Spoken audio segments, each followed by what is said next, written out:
여러분 행복하세요? 네, 샬롬입니다. 여러분들 가족에게, 여러분들 자녀들에게 샬롬, 평화가 넘치기를 소망합니다. 2주 전에 1절과 3절 말씀을 통해 나누었습니다. 제가 1절부터 3절 읽겠습니다. 사도교회의 사자에게 편지하라. 하나님의 7영과 7별을 가진 이가 이르시되 내가 네 행위를 아노니 네가 살았다는 이름을 가졌으나 죽은 자로다. 너는 일깨어 그 남은 바 죽게 된 것을 굳건하게 하라. 내 하나님 앞에 내 행위의 온전한 것을 찾지 못하였노니 그러므로 네가 어떻게 받았으며 어떻게 들었는지 생각하고 지켜 회개하라. 만일 일깨지 아니하면 내가 도둑같이 이르리니 어느 때에 네게 이를지를 네가 알지 못하리라. 아멘. 네가 살았다는 이름을 가졌으나 실은 죽은 것이다 라고 하는 말씀 속에서 두려움과 함께 동시에 희망도 느껴집니다. 왜 죽었다라고 말했죠? 내 행위, 너가 아주 열심히 주변 사람들에게 아주 존중을 받고 부러움을 받는단 말은 내 행위가 그 안에 온전한 것을 찾을 수 없다라는 말씀입니다. 해결책으로 무엇을 주셨나요? 조금 더 생각하고 회개하고 일깨우라라고 했습니다. 그래서 그것을 다른 언어로 메시지 성경에서는 이렇게 이야기했죠. 숨을 깊게 내쉬어라라는 거죠. 여러분들이 깊게 숨을 내쉬지 않으면 여러분들은 껍데기의 삶을 살아갈 때가 너무나도 많습니다. 깊게 숨을 내쉬어라. 왜냐하면 다시 오실 예수님께서 도둑같이 어느 때에 오실지 모르기 때문이다라는 표현을 합니다. 오늘은 계시록 3장 4절에서 6절 말씀을 함께 나누려고 합니다. 우리 다 함께 4절 말씀을 읽도록 하겠습니다. 그러나 사대에 그 옷을 더럽히지 아니한 자 몇 명이 내게 있어 흰 옷을 입고 나와 함께 다니리니 그들은 합당한 자인 연고라. 아멘. 아멘. 사도 요한은 이 말씀에서 사대 교회에 몇 명이 있다고 말합니다. 몇 명이란 말의 반의어는 다수, 많다라는 거예요. 이른바 이것이죠. 많은 것이 옳은 것이라고 하는 이 공식적으로 생각하는 이 현 시대에 오늘 사도교회의 말씀을 우리의 삶에 적용하면 몇 사람이 있다라는 것은 어떤 의미일까라는 거죠. 성서에서 몇 사람은 어떤 사람이죠? 오늘 말씀에서 보면 이것입니다. 그 옷을 더럽히지 않는 자라는 거예요. 그 옷을 더럽히지 않는 몇 사람이 사대교회에 있다. 메시지 성경은 이렇게 이야기합니다. 그 말씀을. 그들은 세상의 길을 따라 쓰레기 더미에서 뒹굴지 않은 사람들이라고 번역합니다. 그들은 세상의 길을 따라 쓰레기 더미에서 뒹굴지 않는 사람들이라는 거예요. 그렇게 그 옷을 더럽히지 않는 몇 명의 사람, 오늘 말씀의 제목 중에 이용한 소수, 그 소수는 어떻게 된다는 것이죠? 여기서부터 중요합니다. 세상에는 소수가 항상 있기 마련입니다. 그런데 항상 변두리에 내몰리죠. 무시당하기 일쑤입니다. 적은 숫자가 있기 마련이지요. 그러나 오늘 말씀에는 세상의 옷이 더럽히지 않는 소수를 의미합니다. 그들이 어떻게 한다는 거지요? 그 다음 말씀에 보면 여기에 있습니다. 그 몇 명의 사람은 흰 옷을 입고 나와 함께 다닐 것이다 라고 표현합니다. 4절에 보면 그래요. 그 몇몇의 사람은 흰 옷을 입고 나와 함께 다닐 것이다. 너무나도 멋진 칭찬입니다. 정말 그렇게 되고 싶은 마음이 간절해집니다. 나와 함께 다닐 것이다. 다른 성경은 나와 함께 행진하게 될 것이다 라고 표현해요. 이 얼마나 아름답고 기분 좋은 약속인가요? 소수의 사람만이 나와 함께 행진하고 걸어 다닐 것이라는 거예요. 어찌 보면 마지막 시대의 희망처럼 들려집니다. 마지막 순간에 예수님과 함께 행진하고 다닐 수 있다. 여러분도 마지막 시대에 흰 옷을 입고 예수님과 다닐 수 있기를 주의 이름으로 축복합니다. 또 어떤 이유 때문에 그 몇몇의 사람이 구별될까요? 성서는 4절에 이렇게 이야기합니다. 그들은 합당한 자인 연고라라고 표현해요. 영어로 말하면 for they are worthy라는 말이에요. For they are worthy. 그들은 이것이에요. 가치 있다는 거예요.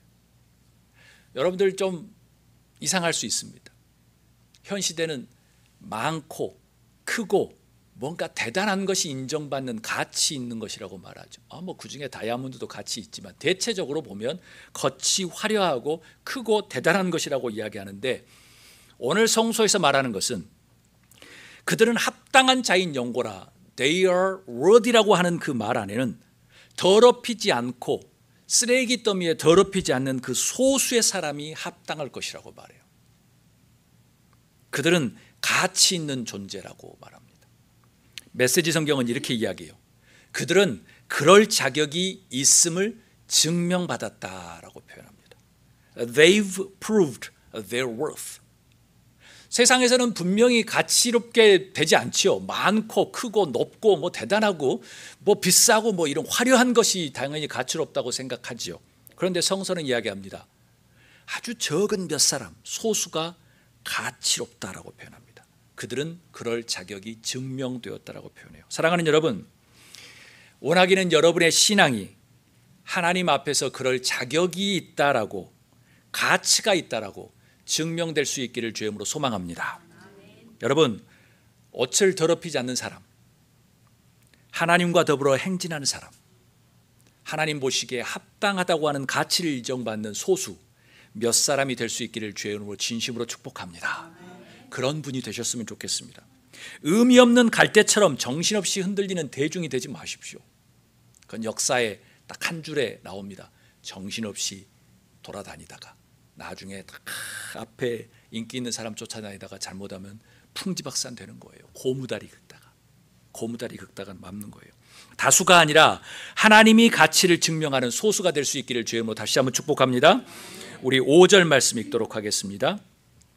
이기는 자는 이와 같이 흰 옷을 입을 것이요 내가 그 이름을 생명책에 결코 지우지 아니하고 그 이름을 내 아버지 앞과 그의 천사들 앞에서 시인하리라. 아멘. 너무나도 멋진 말씀이 나옵니다.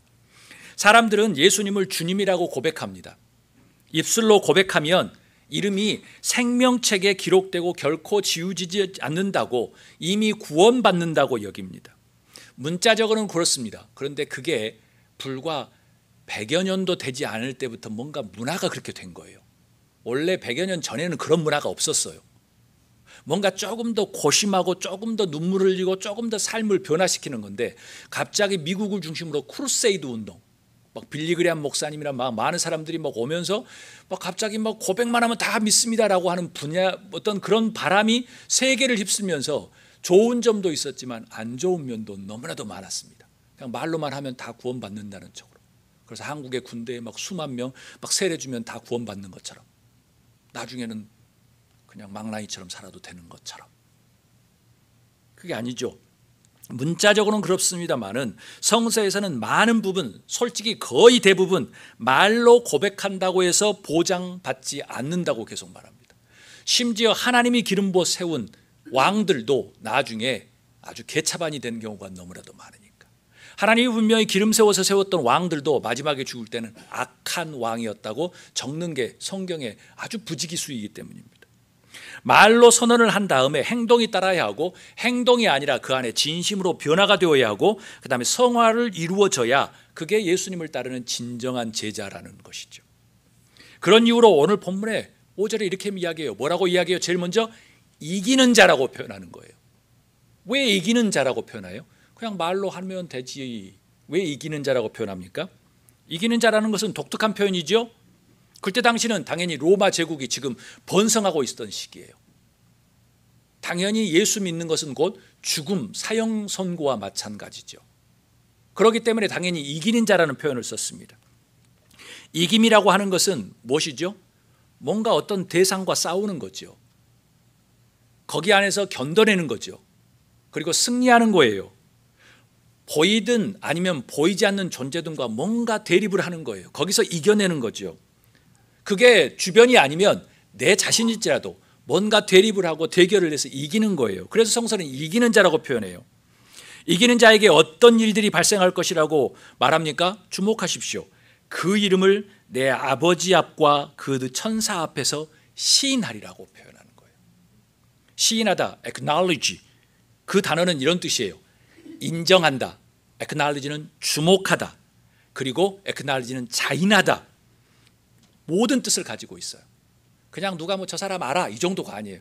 내가 저 사람을 다 아는데 인정한다. 내가 저 사람을 대신해서 시인해준다. 증명해준다. 그리고 나도 저 사람도 자인해서 인정할 수밖에 없다라는 거예요. 이를테면 로마 황제의 핍박에, 아주 극단적인 핍박에서 신앙을 지켜내려는 것을 보고 난 다음에 인정한다는 거예요. 이를테면 우상 숭배, 이단에 변절하지 않는 사람, 그것을 보고 이기는 자라고 인정하는 거예요. 그 이기는 자는 어디에 기록되죠? 생명책에 기록되어서 그 다음에 말이 결코 지워지지 않을 것이라고 말합니다. 지워지지 않는다는 의미는 이거예요. 뭐 오늘 적었는데 내일 바꿀 수 있죠. 밥을 바꿀 수도 있고 비행기표를 바꿀 수 있어요. 그런 게 문제가 아니라 생명에 대한 문제인 거죠. 영원한 생명에 대한 문제. 지금까지 열심히 살아왔는데 마지막 결과에 대한 문제인 거예요. 그래서 아주 중요한 문제입니다. 열심히 돈은 많이 벌었어. 그런데 마지막 죽는 날 자녀들이 찾아오지도 않아. 만약 예를 들면 와 열심히 돈을 벌고 능력이 대단했어. 그런데 마지막에 또 죽을 때 아이고 저 사람은 그냥 이렇게 생각하면 문제가 심각하잖아요. 그런데 중요한 건 이건 그것의 문제가 아니에요. 그 다음에 대한 삶의 문제예요. 하나님께서 마지막에 딱 평가를 하시겠다는 거죠. 그래서 아주 중요한 겁니다. 이런 시각으로 보면 불편하게 생각할 사람이 있어요. 한국이나 미국이나 지금 많이 그럴 사람이 많아요. 왜요? 무늬만 기독교인이 미국에 엄청 많거든요. 흥미로운 것은 이 생명책에서 결코 지워지지 않는다, 이 마지막이라는 말, 그 말을 우리가 민감하게 잘 모른다는 거예요. 왜요? 우리가 세계 최고 강대국에 살기 때문에 그래요. 너무나도 편안하니까. 지금도 우리처럼 살지 못하는 나라의 사람들이 너무나도 많으니까 이 말씀을 하면 눈물을 흘리면서 받아들이는데 미국 사람들은 이런 말을 하면 싫어요. 나 튼튼한데, 나 참 좋은데, 문제가 없는데, 목사님 저 연금도 많이 나오고 좋아요. 자녀들도 너무 잘 되고 좋은데, 그렇게 생각되지만 우리 미국의 사람들보다 수십 배의 많은 사람들은 지금 먹을 것 때문에, 정치적인 불안 때문에, 경제적인 것 때문에, 신변 때문에 힘들어하는 나라가 너무나도 많다는 거예요. 그들에게 이 말씀은 실전이에요. 현실이에요. 남의 이야기가 아니에요. 내일 이야기가 아니라 지금 이야기라는 거예요. 사랑하는 여러분, 이 말씀이 여러분들에게 그렇게 다가올 수 있기를 주의 이름으로 축복합니다. 고백하고 믿으면 구원을 받는 거지 뭐가 더 필요해? 라고 생각하는 사람들이 너무나도 많다는 거예요. 특별히 한인들, 미국들은 그렇죠. 예전에 다 해봤어. 유별나게 뭘 해? 그렇게 하지 않아도 돼 라는 거죠. 머지않아 그 사람들은 알게 될 거예요. 그 사람들이 죽음의 순간에 다 후회해요. 죽음의 순간에 나 잘 살았다 라고 이야기하는 사람 거의 없어요. 저는 죽음의 사람을 너무나도 많이 만나지 않습니까? 죽음의 순간은 아주 고독하고 경건해지고 아주 순고해지고 아름다운 순간이에요. 진실된 고백을 하는 순간이에요. 자녀들에게도 그리고 자기에게도 아주 숙연해지는 순간이에요. 나 떵떵거리고 잘 살았어, 이런 사람 본 적이 없어요. 그럴 만한 힘도 하나님이 안 주세요. 그냥 다 주님이 오라고 하시니까 갑니다 라고 인정할 수밖에 없죠. 왜 이런 삶들 속에 허점이 많을까요? 분명히 그것을 알면서도 왜 우리는 삶을 막 너무나도 분주하게 돈돈돈하며 살까요? 인간은 일괄적인 수 없어요. 인간은 항상 완벽한 존재가 아니라는 거예요. 흔들리는 갈대와 같다는 존재예요. 그래서 지금의 우리의 현실의 삶을 날마다 되뇌이면서 우리가 열심히 훈련하며 살아야 되는 거죠.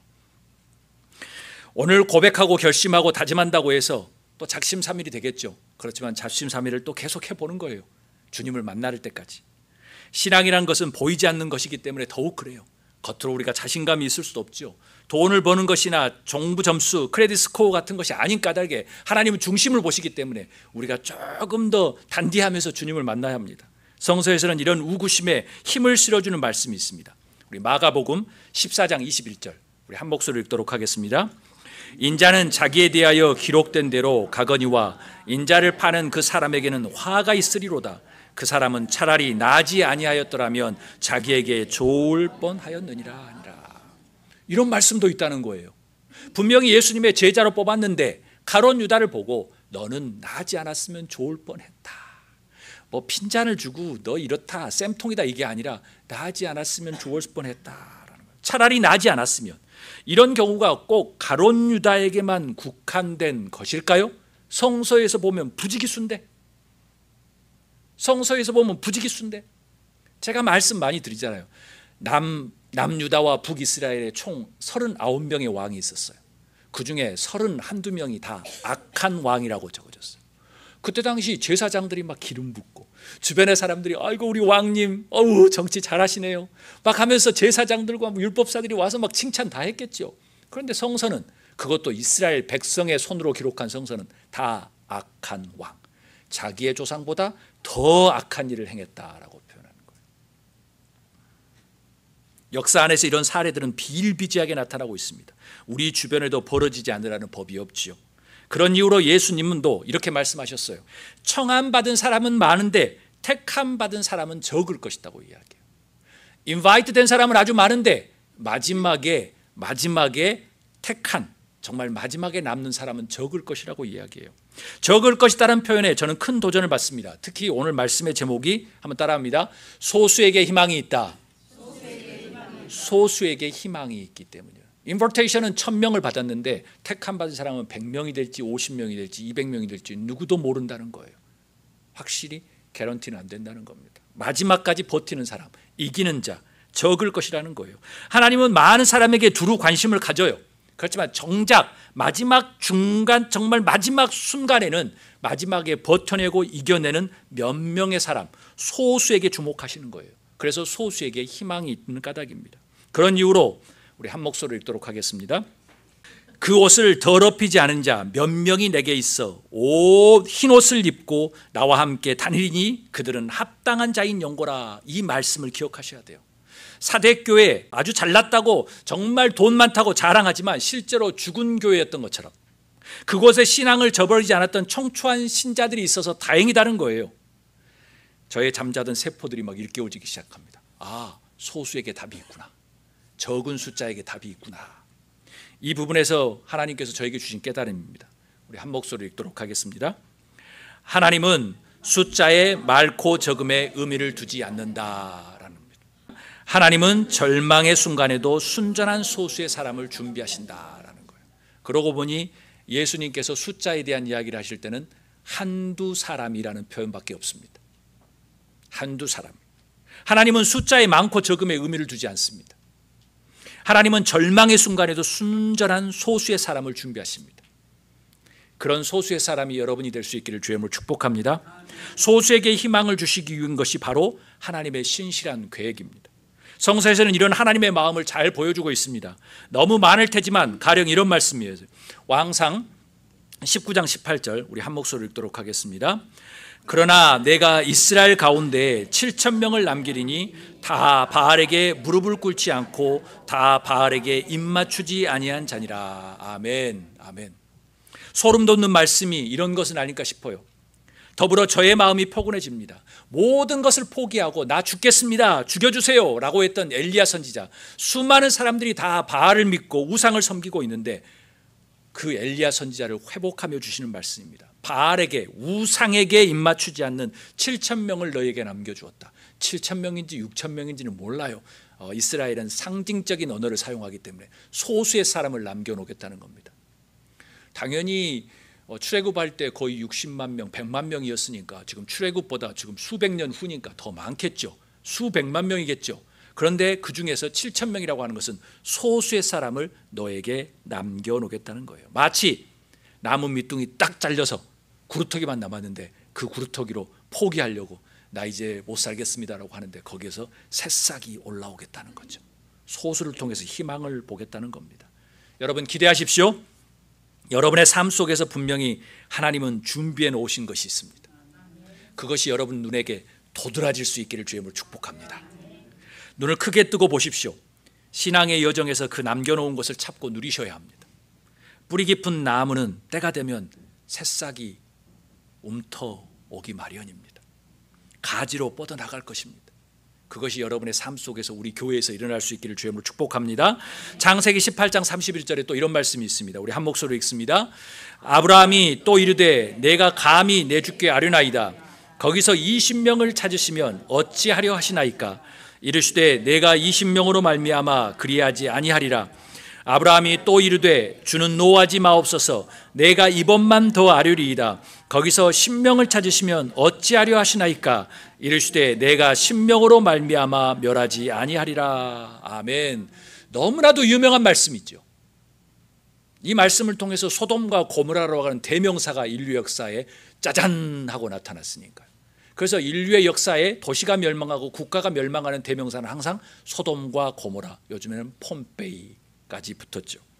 너무나도 익숙한 말씀이에요. 멸망시키려는 하나님의 계획을 되돌린 이 삼촌 아브라함의 기도지요.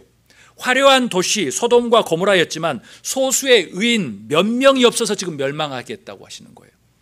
하나님은 소수의 몇 사람만 있어도 도시를 파괴하지 않겠다라고 지금 말씀하시는 겁니다. 사랑하는 여러분, 하나님은 여러분의 가족, 우리 교회, 그리고 우리가 사는 지역사회, 그리고 지구별을 위해서 소수의 의인을 찾고 계십니다. 아멘. 여러분이 그런 의인이 되셨으면 좋겠습니다. 우리 다 함께 에레미야 5장 1절, 아주 감동적인 말씀이 시작합니다. 우리 한 목소리 읽도록 하겠습니다.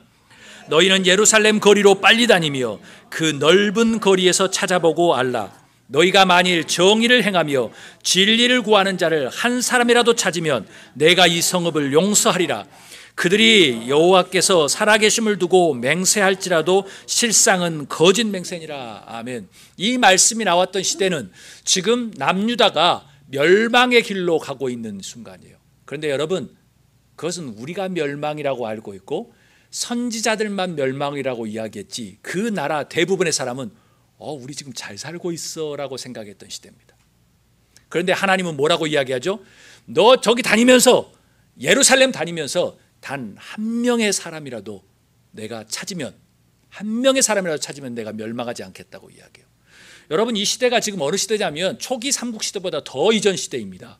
그때 예루살렘은 엄청난 대도시였습니다. 인류의 문명은 메소포타미아와 이집트 문명, 그리고 다윗왕의 이후부터 해서 예루살렘이 세계를 막 엄청나게 했던 시절이에요.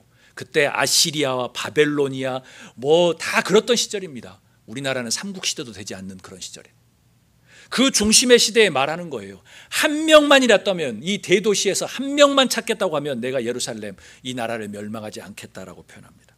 거리를 다녀보고 찾아보라. 만일 정의를 행하며 진리를 구하는 한 사람이라도 찾자면 내가 이 성읍을 용서하리라. 이 얼마나 멋지고 아름답고 두려운 말씀입니까?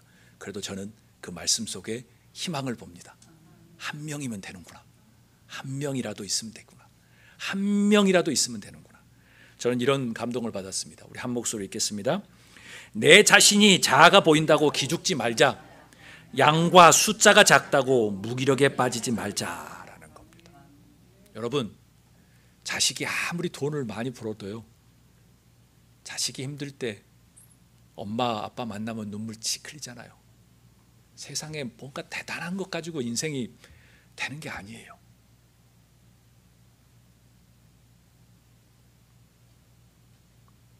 왜 무기력에 빠지지 말고 기죽지 말라고 이야기하죠?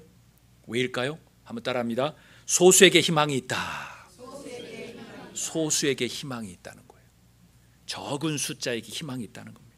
사대교회의 희망은 그 사대교회 금화를 만들었던, 많은 사람들이 존중을 받았던, 한 번도 정복되지 않는 그 사대 서디스라고 하는 그 도시에 있는 게 아니고요, 몇 사람에게 희망이 있다고 성서는 적어놓습니다. 그리고 2000년 동안 이 말씀은 변한 적이 없습니다. 많은 숫자도 중요하지만 중요한 것은 몇 사람, 소수에게 희망이 있구나. 우리를 살게 하는 것은, 교회를 살게 하는 것은 세상의 옷을 더럽히지 않는 소수에게 달려있구나. 그 몇 명의 사람이 흰 옷을 입고 예수님과 함께 다닐 수 있구나. 그 몇 명이 합당한 자이구나. 그 몇 명이 개런티가 되는구나. 그 몇 명이 fruit, 가치가 있구나라는 그 말씀을 여러분의 말씀으로 받아들일 수 있기를 주의 이름으로 축복합니다. 여러분, 자신을 보기에 작은 존재라고 기죽고 계십니까? 단지 몇 명밖에 되지 않는다고 의기소침해 있습니까? 그 작은 몇 명이 소수가 희망입니다. 그게 희망입니다. 말씀을 마칩니다. 사랑하는 여러분, 우리는 하나님이 하시는, 정말 하나님이 원하시는 내 자신, 나를 위해서 십자가에 돌아가셨던 정말 아끼고 소중한 그렇게 가치 있게 여긴 우리입니다. 우리가 속해 있는 가족이고 교회이고 또 우리가 속해 있는 사회와 국가, 온 세계입니다. 그곳을 향해서 주님께서 말씀하십니다. 나는 모든 사람을 원하는 것이 아니라 정말 소수의 사람을 원한다. 그것에 희망이 있다라고 말하는 거예요. 너무 살았다라고 교만하듯이 너무 기고만장하지 마십시오. 올 때는 순서가 있지만 갈 때는 몰라요. 그래서 사도교회 이야기합니다. 도둑같이 말 것이라는 거죠. 그래서 우리가 마음속에 다짐함을 살아야 합니다. 내가 그 희망, 소수가 되겠다라고요. 우리에게 그런 일이 없도록 하나님께서 인정받는 소수가 될 수 있기를 주님을 축복합니다. 몇 사람의 사람, 소수가 여러분이 되십시오. 그래서 희망은 다른 데 있다고 생각하지 마시고 내가 희망이구나. 내가 희망이구나. 여러분이 희망이 될 수 있기를 주님을 축복합니다. 이 시간 이 말씀을 생각하면서 한번 기도했으면 좋겠습니다.